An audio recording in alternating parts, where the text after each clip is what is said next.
1991. After you see this, you can walk down the hall and see his sweet picture. I believe there's a beautiful mullet involved. So he went through Artie Parker. He used to live in Thompson. He has sat in this theater multiple times. He is here to talk to you about quite the expedition he went on. Last year he climbed Mount Everest. So he's got some videos and a lot of stuff. So I would really appreciate now that cell phones go off, headphones come out, and you are not talking. Be respectful. Show him that Artie Parker is still a great place, and you guys can pay attention respectfully. Everybody good with that? Okay, so I'd like to introduce Steve Whittington. Woo!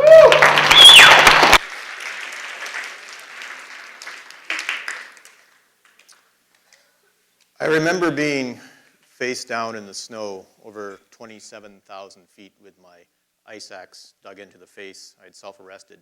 Moments before, a gust of wind had got a hold of Dawa, my Sherpa, and picked him up and slammed him into me like a linebacker, and we went tumbling down the face of Everest. Instinctively, I self-arrested, and Dawa, without an ice axe, grabbed onto my backpack and held on. And I pushed myself up from the snow, wiped the snow off my face, and pulled my oxygen mask off. I was like, Dawa, the storm. He's like, yeah. I'm like, we have to decide. He's like, yeah. And I'm like, we have to decide. We need to maybe think about turning around, because we were the highest in the mountain, and everybody else had turned around. He's like, at the balcony, we'll decide. So I pulled myself up, and I looked at the ridgeline we had just fallen off of, and it was only about 10 or 12 feet away. Drove my ice axe in, and we kept climbing.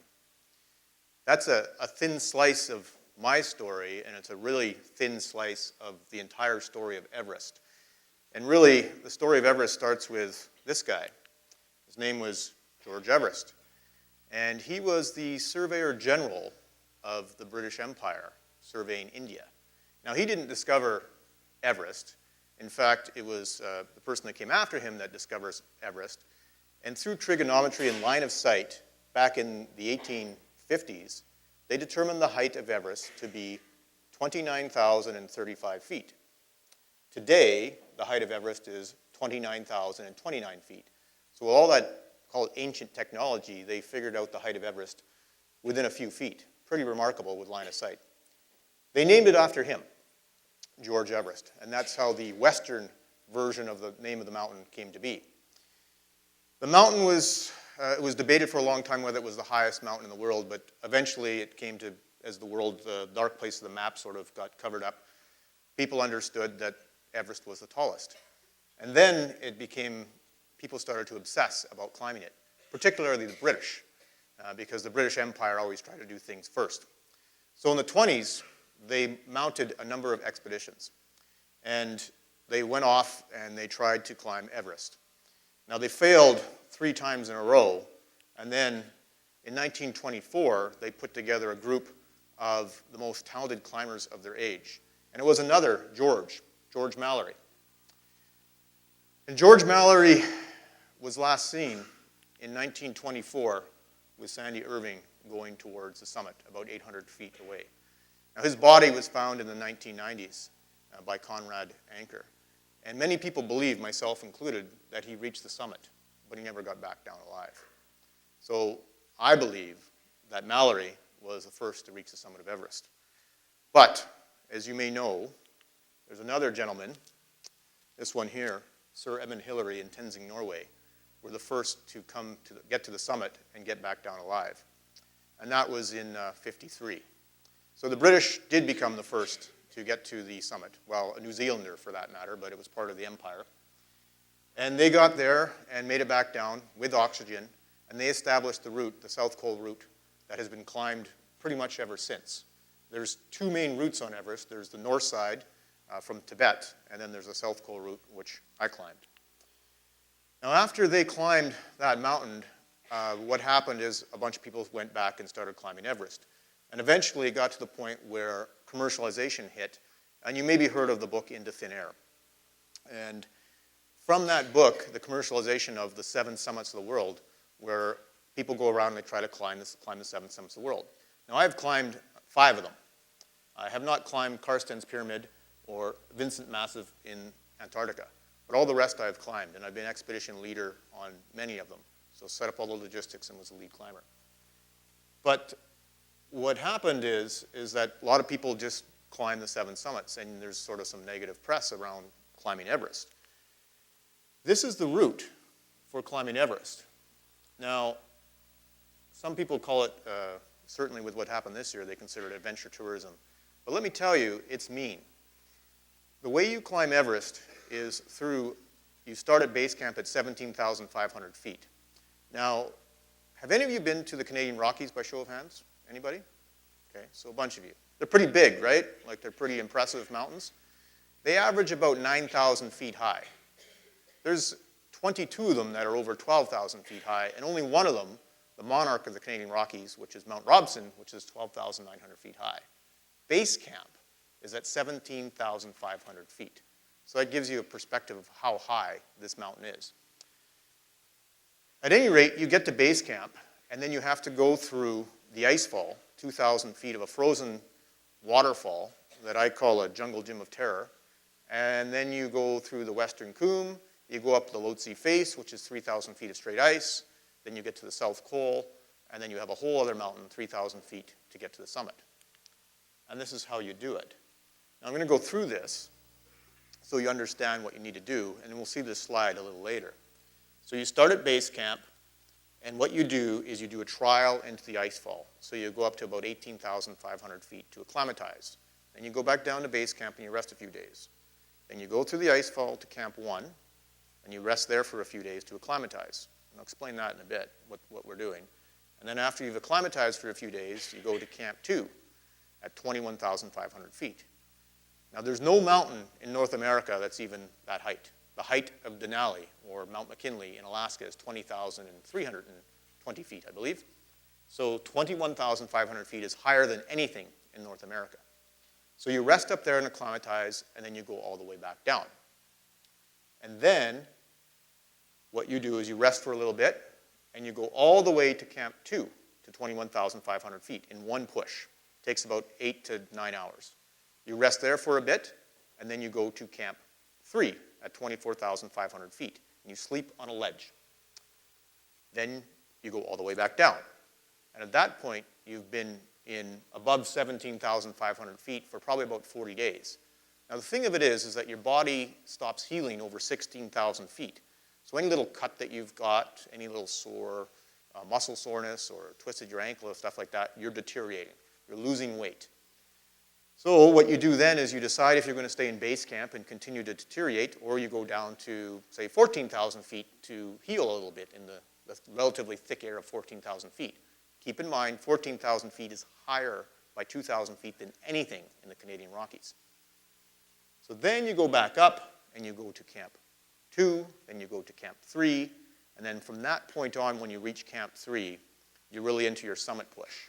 And the idea is that you want to spend 32 hours max in the death zone. So what you do is you leave Camp 3 and you go to Camp 4. You rest for a few hours, and then you get up. Well, you don't get up. You never sleep. You rest for a few hours, and then during the night you go to the summit so that you can summit around dawn, and then have the day to get back down to Camp 4, and then you rest for a few hours and you try to get back to Camp 2 out of the death zone. That's how you summit. Now, what happened to me was far different, but that's how you do it. Then once you're at Camp 2, you go all the way back down to base camp. Now, I'll explain why you have to go up and down like that. This is max oxygen in the air. Because of pressure, you have a lot of oxygen molecules floating around. If you go to Saskatoon, which is twice as high as here, you can see there's a little less. It's about 95% of the oxygen at sea level. If you get to the summit of Everest, there's that much oxygen. It's 33%. So to realize what that does to you, if you left here and by plane, train, helicopter, got put up to the South Col at 26,000 feet, you would probably pass out, and then in 20 minutes you'd be dead because your body hasn't gotten used to that little of oxygen. So we go up in stages so that our blood thickens up, so to speak. That's not the medical term, but so it can carry more oxygen. And how your body adjusts is your heart rate goes up, and create more red blood cells, so you can move more and get more oxygen into your blood and move things around. So normally at rest, because I train pretty hard, my heart rate would be in the 40s, which is low, but if you're an endurance athlete, that's expected. While I'm at rest at, say, 21,500 feet, my heart rate will be double that. And some people, our heart rate is at 120, just sitting there doing nothing, because you're working so hard to try to get that blood through that has little oxygen. So what happens at altitude? Well, the temperature decreases. It's about, I forget what the stat is. I think it's about every 1,000 feet or so, it's about a degree or 3 degrees. Your humidity goes down, and what happens is, because there's no humidity in the air, it sucks the moisture out of your body. So you have to drink all kinds of water to try to stay hydrated. And you're more at risk from freezing or burning. And you're closer to the sun, so the UV radiation is a lot higher. So even though it's minus 30, and you're wearing all kinds of sunscreen, because the inside of your mouth will reflect off the snow and burn the inside of your mouth, inside of your nose. Like I'll shove like sunscreen up in my nose because it'll burn. And on top of that, your chance of frostbite goes up. You stop moving, you start shivering immediately. And the big reason for that is because there's not enough oxygen in your body to keep you warm. So that's the fun part of it. And then on top of that, though, because you don't have a lot of oxygen, you don't have the mental capacity, and most climbers don't admit this, but you'll have a hard time remembering your buddy's name or doing simple arithmetic like 2 plus 2. And on top of that, your night vision goes down. So has anybody seen the movie, I think with Sandra Bullock, called Gravity? Anybody seen that? And you remember that scene where she's trying to get back into the other space station and her world is going like this and she's losing consciousness? That's what it's like climbing over 26,000 feet. You're in a constant state of narrow tunnel vision, and you can barely breathe, and you're trying to just carry on. People get headaches, you lose your appetite, and what happens is you're dying, you're slowly dying, so you just have to keep going, and hopefully you have enough reserves to make it to the top and get back down. So it's good times. Anyway, what did I do to train? Well, this was my first mountain. It's the Crow's Nest Mountain, the Crow's Nest Pass in Alberta.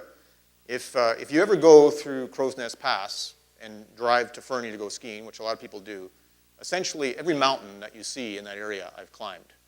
I started scrambling and climbing those mountains over a decade ago. I just fell in love with mountain climbing. So that one was my first.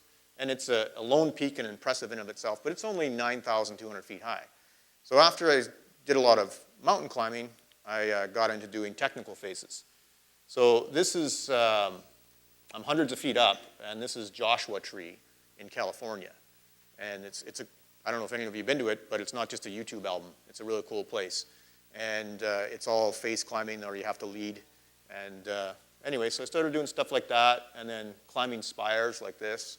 It's Grand Sentinel in the Canadian Rockies. And that's the view looking down, which you have to rappel down. Of course, ice climbing, and mixed technical climbing, and then alpine faces, big mountains like this. We had, you see that face on the side, we had went up a face like that.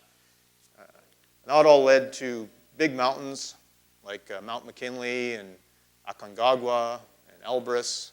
I did Kilimanjaro, Mount Rainier, stuff like that. And then I tried a first ascent in the Canadian Yukon. Actually, it was called Mount Saskatchewan. And we got higher than anybody else had gotten on it, but we got forced down. And anyway, I ended up staying in a snow hole for a day. It wasn't very fun.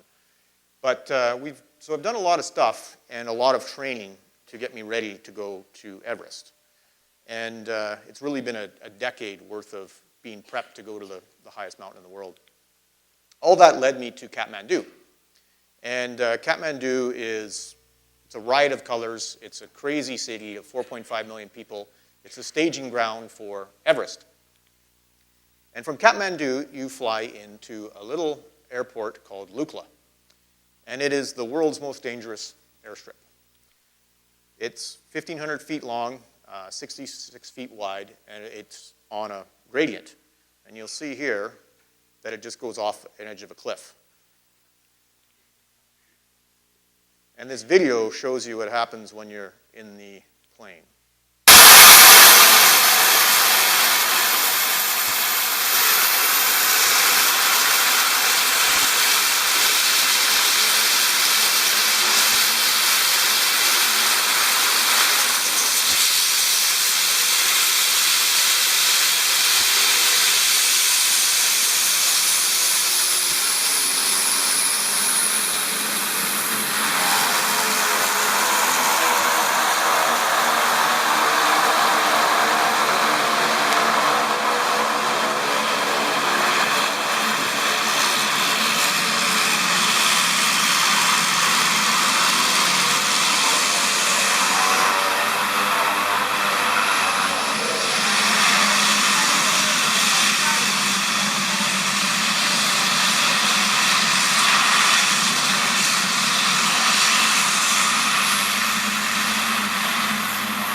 So on my way out, for fun, I sat right behind the pilot because I was hoping to maybe see him, like, going holy, well, maybe not saying that, but holy something.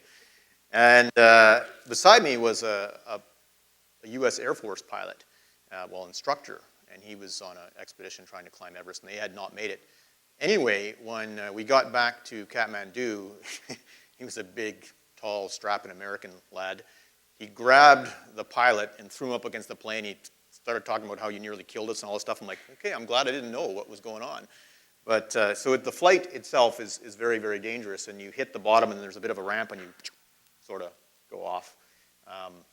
So that's just getting into Everest. And then you have to trek to base camp. And you fly in at 9,000 feet. So again, the average elevation of the Canadian Rockies, the peaks, is where this airport is. And it's pretty cool. Like, Lukla has a Starbucks, so I mean, hey, what more do you need? But you start going through the Khumbu Valley. And the Khumbu Valley is a really, really sacred place. There's no roads. Everything is transported by porter or by yak. And it's where all the Sherpas live. Now, you go slowly and you acclimatize, and I won't get into a lot of the details, but it takes you 10 days to get to Everest Base Camp as you go up higher and higher in elevation. One of the places that you spend a fair bit of time, though, is Namche. And this is the center of the Sherpa world. And it's an amphitheater full of markets, and this is where we bought all our food for the expedition. And that's the market. And this is where you get everything, including yak steak and all that kind of stuff, to feed you while you're on the mountain. But the views that you get going to Everest Base Camp are stunning. And it's just, the trek in of itself is something worth doing. So this is looking from Namche back towards Lukla. That's looking across from Lukla. That is looking up towards Everest Base Camp. And the peak off to the upper left is Amadou Blam, which is a very, very famous peak, which hopefully someday I'll get back to go climb. And along the way, you get blessed by a lot of lamas because the whole experience is very, very spiritual. And you go to a lot of different monasteries, and you really experience the culture as you go. But eventually, you get to Everest Base Camp. And Everest Base Camp is vast, and it's a riot of colors. It's miles long, so when you get to the edge of Base Camp, you still have about 20 minutes to hike to where our camp was, which was in the middle. And this is a nice clear day, and you're living on a glacier. And it's cold at night, and there's no heat, and there's nowhere to clean up, there's nowhere to go inside, and that's your home for the next 50, 60 days in a tent. This is a video from my tent on a less than ideal day. It can be quite desolate. You're sleeping on rocks and ice.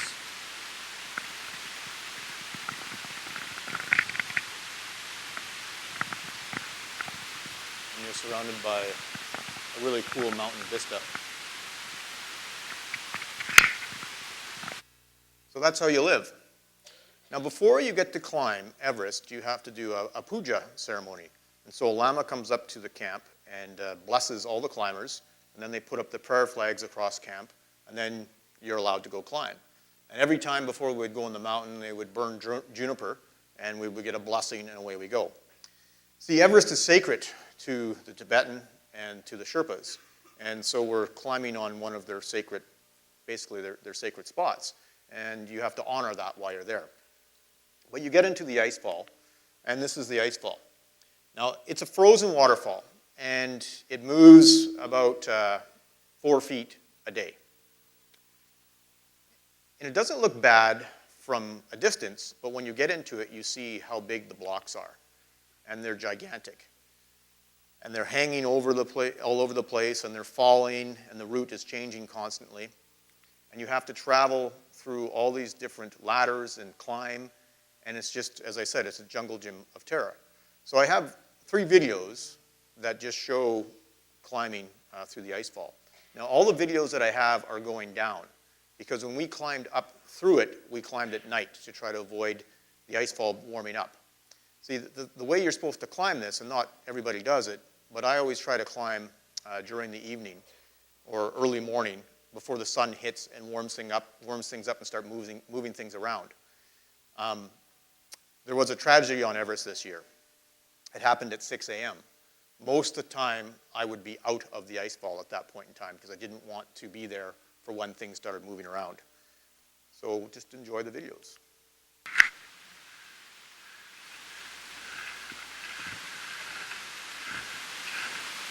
One thing to keep in mind is that generally you have about 45 pounds on your back as you're going up and down ladders, and you're at like 19,000 feet, which means that it's really hard just to move. And you have to keep your presence in mind. Climbing isn't dangerous as long as you don't make a mistake.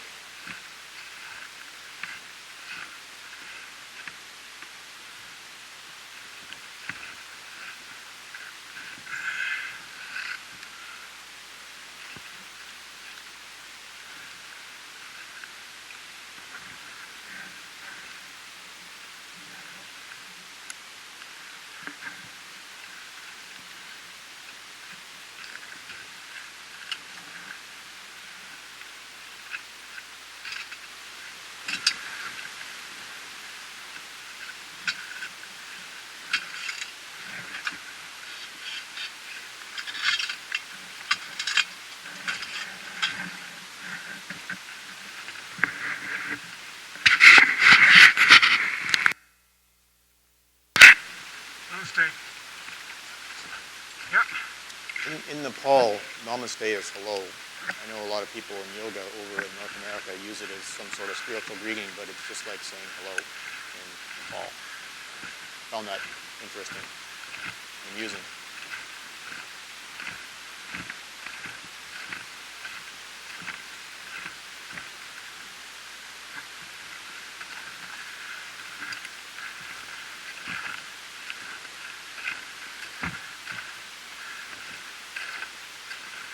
The ladders were at every angle you could imagine. Some were horizontal, some were vertical, some were overhanging, some were overhanging, vertical, and crooked, in like an S almost.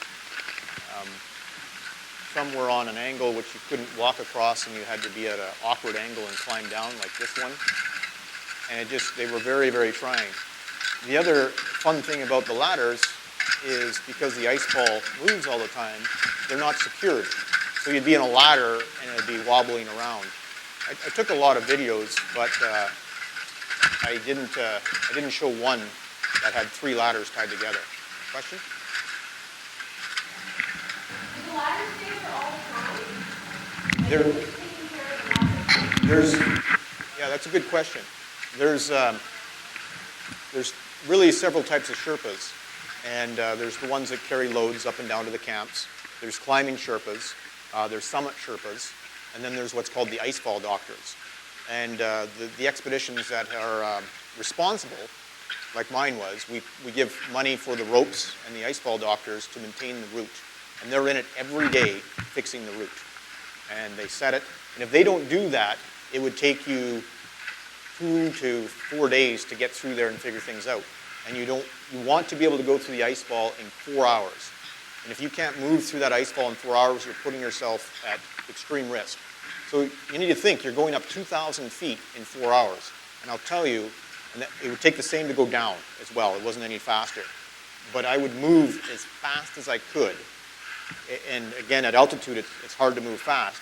And so I would push myself as fast as I could, because the only safety you have in the ice fall is speed. That's it.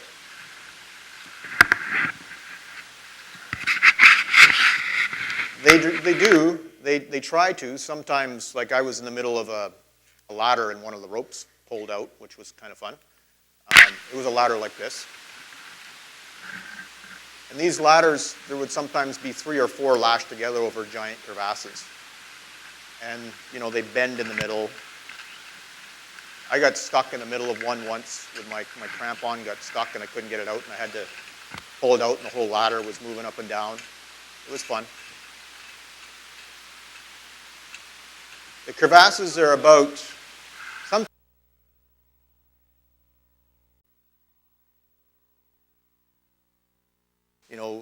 usually in the lead with Dawa, and we we started making camp. So Dow and I hacked out some tent platforms and set up tent, and the other two guys in my group came up, and we brewed up some tea, and we sat up there in the sunshine and acclimatized, and it was quite nice.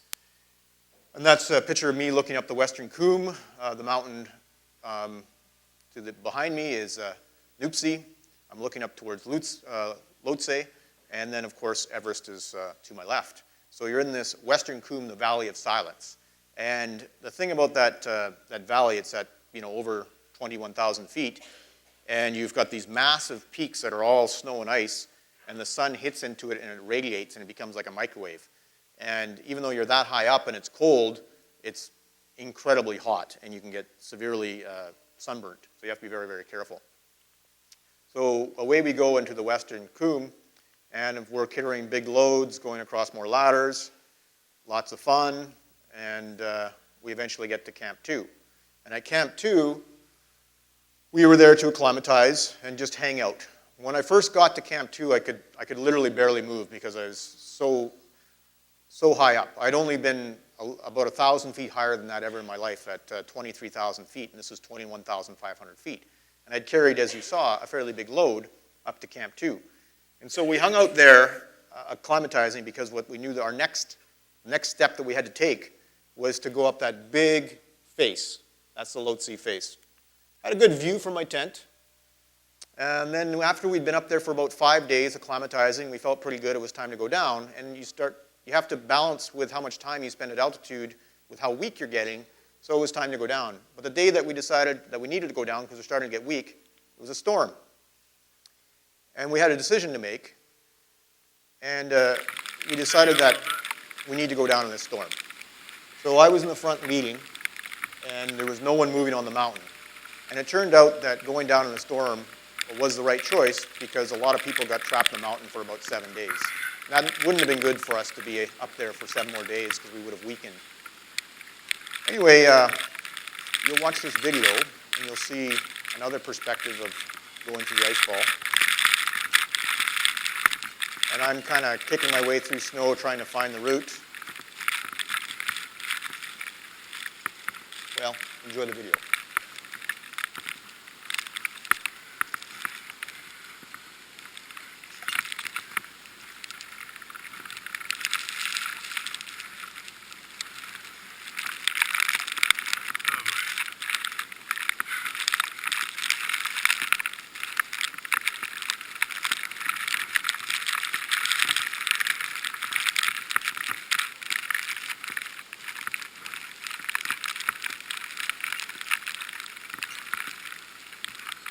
Some people ask me how cold it is. It was probably only about minus 17 at the time. So that was quite tropical.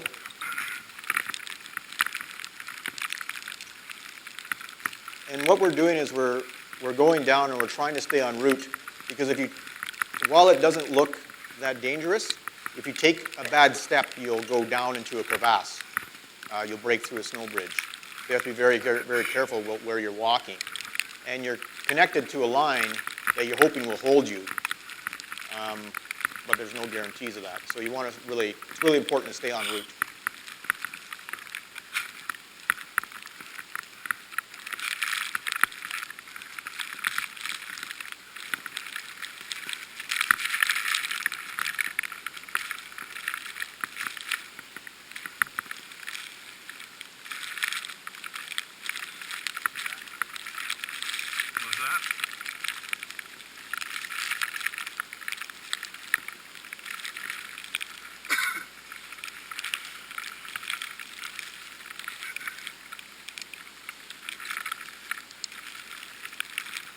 Feels good?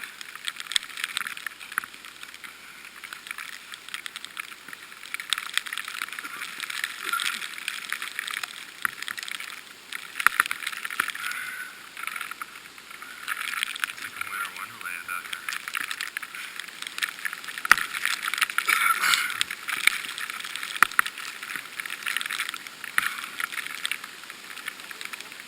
Which one? Copy.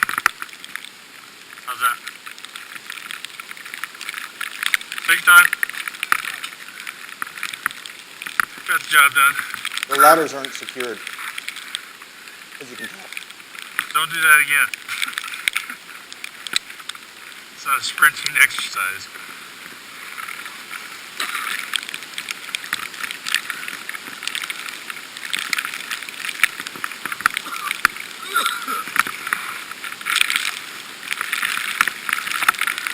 It's kind of low, huh?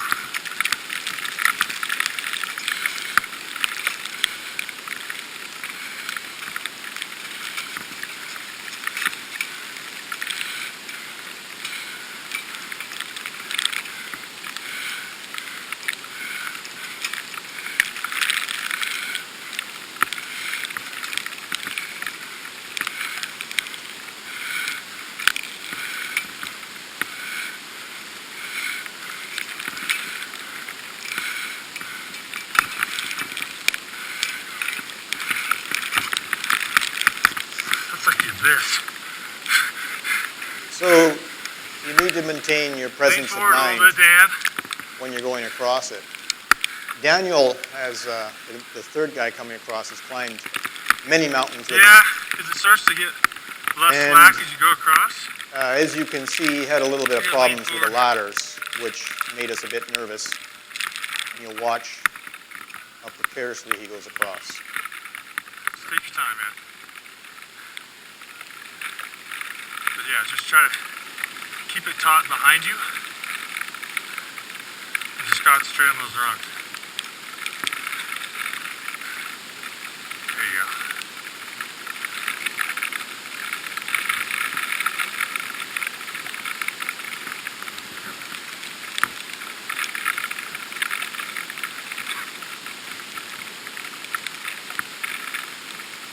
Good, man. Lean forward a little bit more.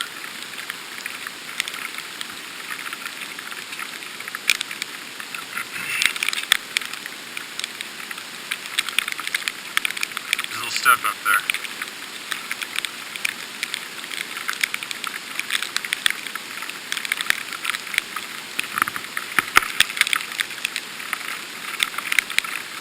There you go.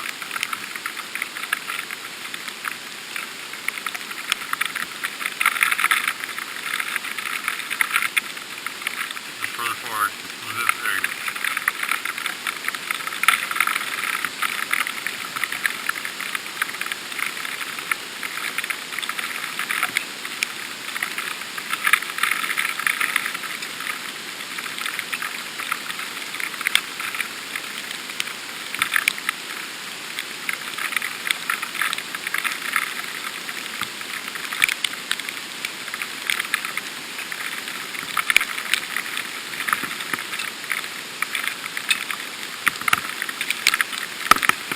Nice.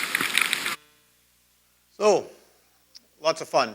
And here's an example of a ladder that's in a bit of a C. It's 4 or 5 ladders lashed together. You don't see the full scale of it that you have to climb down. You know, I challenge you to just climb up a ladder with 50 pounds on your back and see how fun it is. And then having done 40 ladders like that at 19,500 feet with big crampons on your feet, it gets quite tiring. And so we just go through the ice fall, and finally we get back to base camp, and base camp was covered in snow. And we rested for a little while, and then we had to go all the way back up to Camp 2. So here we are, back up at Camp 2, looking at the Lhotse face. And it's 3,000 feet of, not vertical ice, but it's quite steep. And carrying a big load, that's me, I look very happy with that big load on my back, up this steep face of ice. And this is a video showing kind of how steep it is. So what you're doing is there's a fixed line so you can carry loads, and you have an ascender or a jumar, and you're sliding it up, and you're hanging onto it, and you're kicking in your crampons into the ice, pulling yourself up and stepping up, doing that. And you do that for about 8 hours with a big load on your back to get to the camp. And there was supposed to be a rope that was for up and for down, but nobody paid attention. So people were coming down the rope and up the rope, and you can see up in the corner there's somebody, and so you have to, on the face, you have to clip around somebody. It was a bit of a gong show. But at any rate, we were climbing up to Camp 3. And the interesting thing is the Sherpas will not stay at Camp 3. They just consider it too dangerous. But it's okay for me to stay up there. So this goes on for quite some time, but I think you get the idea. And you're at, 23,000 feet with a big load on your back. Moving is a bit of a challenge. Eventually, you get to your camp, which is, between a crevasse and a ledge, and that's your view. So you're at 24,500 feet. There's a mountain directly in front of this view, way off in the distance. It's at 24,500 feet. So you're up pretty high. And this little spot here is Camp 2. Camp 1 is where it sort of drops off. You can see near the end, that's the ice fall, and Camp 1 is just above that. So you've gone quite a far away, and you've got a neat view. So we stayed up there one night without oxygen, and that was a tough night, and it was cold. And so we put on our big down suits, and at 5 a.m. I woke the guys up and said, let's get the heck out of here. That's not the real words I used. And we went back down to Camp 2. And so I snapped a picture of them on a relatively flat spot. And the way you go down the ropes, you just wrap the rope around your arm, and you run down the face. And you literally get almost horizontal off the face sometimes, and you just run down it to try to go down as fast as possible. Again, speed is of the essence. And you go down to Camp 2, then you have to go across all the ladders again, and then you get back down to, this is what Camp 1 looks like when there's lots of people up there. Hundreds of people move up to Camp 1, and eventually you get back down to base camp. So now what you've done is 2 rotations, and you're ready to go to the summit. And it's a matter of, you're acclimatized, and it's a matter of watching for the weather window. Now, generally, in the month of May, there are 4 days in which the weather is nice enough at the summit that you can go to the summit. And when I say nice enough, it means that the winds go down to, say, 60 kilometers an hour, and it's not a storm. A lot of times the winds are like 120 kilometers an hour at the summit. And in the fall, which is the other climbing season, there's generally 2 days. So there's, in any given year, there's all this effort put towards getting to the summit of Everest, and there's 6 days that you can summit that are nice enough.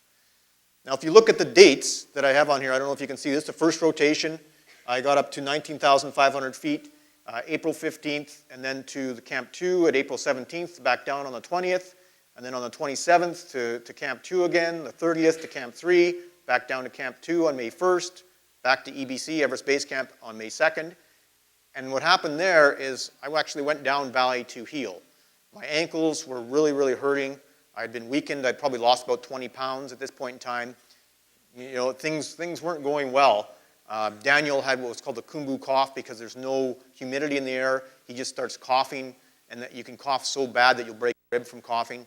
So it's not a wonderful place to live. So you go down valley, you hike down for a whole day, and it takes you 2 days to get back to base camp when you're trying to plan when you can go back up.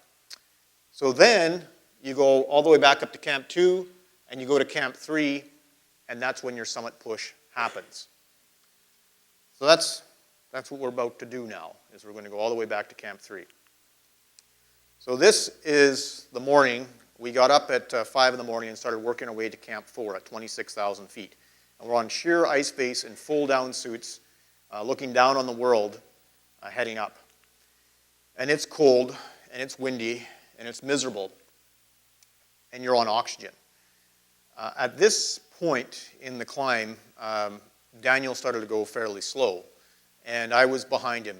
Dow and I were the last ones to leave camp, and we pulled the rope, and we were behind Todd in front, and then Daniel. And Daniel was going slow, and Todd started pulling ahead. Eventually, Daniel said to me, go around me. So I went around him, and then Daniel watched me pull away and catch up to Todd, who was equivalent of about 3 hours ahead. Normally, the climb from Camp 3 to Camp 4 should take you about 6 hours. It took me about 8. Me and Todd took about 8. And it took Daniel, I think it was about 11 and a half. So he got to Camp 4 exhausted. Now, the way to Camp 4 isn't gentle. You have to go through the yellow band. You have to traverse about 25,500 feet. While this doesn't look that steep, you can only imagine that you're going on an incline with weight on your back and it takes every ounce of effort just to keep putting one step in front of the other. In fact, I would take 3 steps and take a break, take 3 steps and take a break. And I'd try to work myself up to 5 steps and then take a break. And I was really, really proud of myself when I could do 10, when I had the energy to do 10 steps. And while that was hard, facing the Geneva Spur, which is equivalent of a 5-4 rock climb, isn't gentle as well. Now, I love rock climbing, so this ended up being fun for me, so to speak. And I sort of went up it pretty quick, but that's the idea of it. But eventually you get to look down at the world at 26,000 feet, and the mountain off to the, I guess it would be the right, is Nuptse, which is just a little under 26,000 feet. So you can see you're pretty high up there. And this is your view from your tent at Camp 4. Now, you might have heard about trash on Everest, that it's the biggest or the highest garbage dump. There is no trash up there. Well, there's trash in Camp 2, and there's stuff that gets, the ice, as it melts, pukes a bunch of stuff up. Now, when I say there's no trash up there, there's no oxygen bottles. All the oxygen bottles are taken down. There is, however, lots of metal at Camp 4. There's old tent poles, there's old tin cans. In fact, you have to shovel the metal debris off the rock face to be able to put your tent up. And as you're walking across that relatively flat spot, you're often knocking pieces of metal off your crampons because they're sticky into them. So there's a lot of that up there that's been left over the years. Camp 4 is on the South Col, and what happens at cols are between 2 mountains, and the wind whips around the mountains. It's a miserable, miserable place to be. At any rate, we got up there, and Daniel got up late, and I already had a chat with Wally Berg, our expedition leader, and we didn't know if Daniel would have the strength to go to the summit. We're supposed to go to the summit that night. And the winds were really, really high. In fact, they were so high, they're collapsing the tent. So we ended up not going to the summit. But generally what happens is it takes so much effort just to get up to Camp 4. If you're not going to go to the summit, you go back down. We decided to stay. So we stayed the day, waiting, hoping for the weather to get better so we'd have another summit chance, and hoping that we'd have the strength to make it to the summit and back down. So that's what we did. We stayed a whole day at 26,000 feet. So we're way longer in the death zone than what we're supposed to be. In fact, by the time we headed to the summit, we were technically supposed to already been out of the death zone. I'll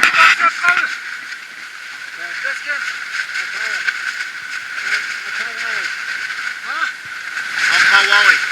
Right now? Yeah.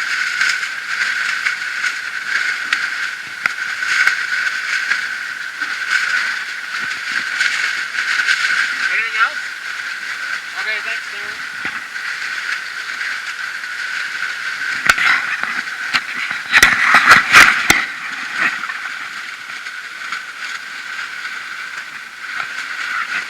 So the thing of it is that those tents are designed that you're relatively warm in them during the day. And that being said, you're just used to being miserable, so it's not a big deal. As you can tell, I did my hair every day. And you're on oxygen and you're trying to survive up there. So we stayed the day and then we headed off to the summit. I made a sat phone call. There's not much to say. We survived a night at 26,000 feet, a very windy night in which the tent tried to collapse a few times. In 3 hours, we're leaving for the summit. Hopefully the wind will have gone down once we hit the triangular face. May God grant us the strength to reach the summit and come back safely. So to climb Everest, you leave in the night, so I don't have any pictures. And so we headed up at 7 p.m. and away we went. And at first the winds were gentle, and we thought, hey, we got a good chance. And the plan was that I would lead and Dawa would be behind me, and I would set the pace. So away we went. And as we got higher and higher and higher, we noticed a bunch of other groups leaving for the summit behind us. In fact, about 85 people left for the summit that night. So as we kept going, all of a sudden something weird happened. Now, there's weird things that can happen at altitude. People, they get all messed up. They think differently. And Todd was with Tashi, and for some reason, they just bolted by us. And me and Dawa just looked at each other and go, so whatever, we'll just let them go ahead of us. And, if we had the presence of mind, we would have realized something was wrong. But we didn't. We were still we were weakened from altitude ourselves. Anyway, we kept going, and the snow started to fall, and the wind started to get up. And before we knew it, we were into a storm, and we couldn't see, and it was a bit of a whiteout. And we started to get knocked down by the storm, and like lots, and taking tumbles down the face. It wasn't a good time. I brought my ice axe, and I pulled out my ice axe. There's a fixed rope that goes all the way to the summit now, and it's supposed to be there for safety so you can't fall. But with the storm, and nobody had been to the summit for many, many days, the rope was covered in rime ice. So my ascender would go up it and then just slide down. It had no friction. So essentially, I was free climbing without protection the entire time. So it was a good thing I brought my ice axe, which saved me twice. At any rate, we kept going, and I got to the point where the storm was so bad, I thought, for sure, I'm going to have to turn around. And that's when I was knocked down, and I was talking to Dow, and he's like, no, go to the balcony. We'll decide there. And the balcony, if you look at this slide, it's kind of, you see there's some rock up there. There's a little flat spot, and that's where you change your oxygen bottle. So we got to the balcony, and you're normally supposed to be out of oxygen by this point. And we looked, and we had a fair amount of oxygen left. And I'm like, wow, we're actually doing pretty good. I felt good about this. So I took some hot orange out of my pack. I always, inside my down suit, I have my fluids. And I drank some orange juice, and I felt pretty good. I'm like, okay, yeah, let's do this. So Tashi and Todd had been ahead of us, and I start climbing up.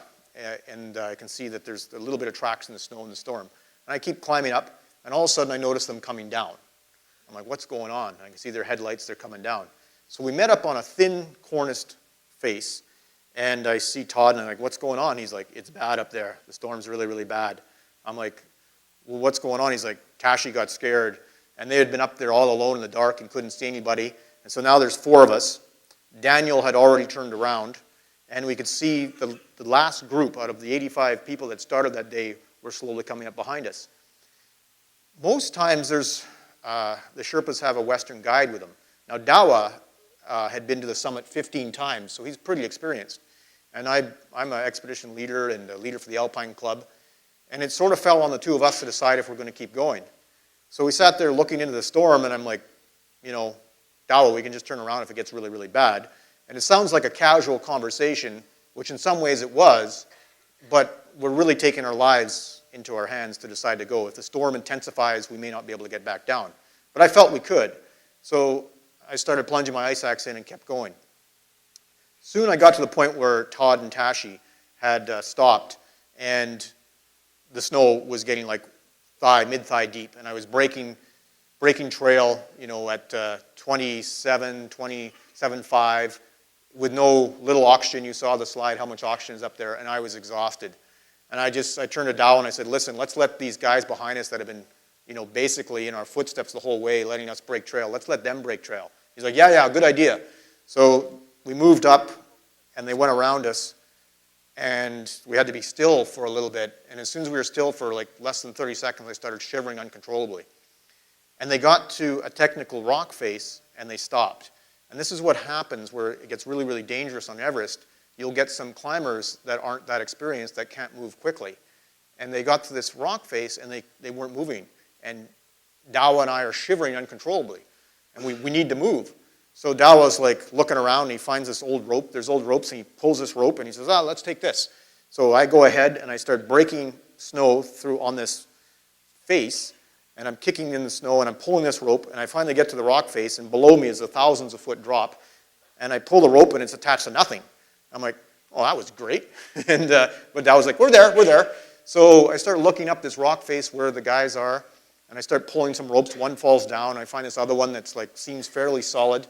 And I said, okay, well, I can't even clip into it because it's not going to hold. So I free climbed up around everybody. And Dawa followed me. And I got around the other group, and I just kept climbing. And pulled away from the other group and reached the south summit. Now the south summit is a narrow cornice ridgeline, and you get to it, you pull yourself over it, and you can see the summit. And if you're lucky, though, if you reach that point at the right time, you can see this. Everest casts its shadow on the world. It's the only place in the world where the Everest pyramid at the right time of day, will cast its shadow. So what had happened is we had climbed up out of the storm, and we were rewarded with one of the best views in the world. And then you can see the summit, and it's gnarly, as you can tell. There's a portion here, right here in fact, that's 30 feet high, and that's called the Hillary Step. And because no one had been up there, and Dow and I were the first, it was pure. And so I got up there, and the rope was still covered with rime ice, so I couldn't put my ascender on it. I used my ice climbing skills, and I sort of scaled the corner and free climbed it, got to the top. Dow followed me, and then we had the summit to ourselves. And reached the summit, and I dedicated it to my friend. And of course, then I pulled out a flag, which took a while with the wind. And that's the view we had.